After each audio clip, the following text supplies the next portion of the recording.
ছবিটা ভাঙলেন কেন আপনি? আমি ইচ্ছে করে তো ভাঙি নাই। এই পুরো বাড়িতে আমার মায়ের একটা চিহ্ন তো আর বাকি রাখলেন না আপনারা। এভাবে কেন বলতেছো বাবা? তুমি তোমার মায়ের সঙ্গে এভাবে কথা বলছো কেন? মা? কে মা? আপনি আমার মা। ওনাকে বলে দিয়েন যারে তারে এনে আমার মায়ের জায়গায় বসাই দিলেই সে আমার মা হয়ে যাবে। ইভান, তোমাকে কিছু না বলতে বলতেই তুমি হাতের বাইরে চলে গেছো। এতদিন সবকিছু আমি সহ্য করেছি, মেনে নিয়েছি।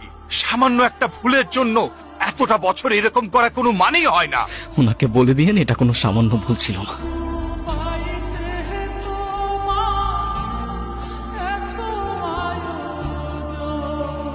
এখনই তো অ্যাক্সিডেন্ট হয়ে যেত, তারপর দোষটা হইতো আমার।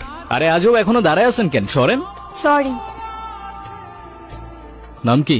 নূপুর। এভাবে একা রাস্তায় দাঁড়িয়ে আছেন কেন? কোনো সমস্যা?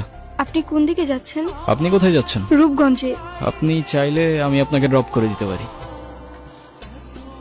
কি হলো, কোনো ঝামেলা নাই তো? না মানে দেখা গেল আপনি আপনার মতো পালাই গেলেন ঠিকই, কিন্তু ফেসে গেলাম আমি। আপনার যদি এরকম মনে হয় আপনি আমাকে নামিয়ে দিতে পারেন। আরে ধুর, কি যে বলেন না। ফাঁকা রাস্তা, একা একটা মেয়ে মানুষ, তার উপরে আবার বিয়ের সাজে, রিস্ক তো আছে বস। আপনি মনে হয় একটু বেশি কথা বলেন না? যাব বাবা, আমি আবার কি এমন বললাম? আজকাল কারো উপকার করতে গেলেও দোষ হয়ে যায়। আপনাকে ধন্যবাদ বলে ছোট করব না। আপনি সত্যি আমার অনেক বড় উপকার করলেন। আচ্ছা, আপনি এখান থেকে তাহলে কোথায় যাবেন?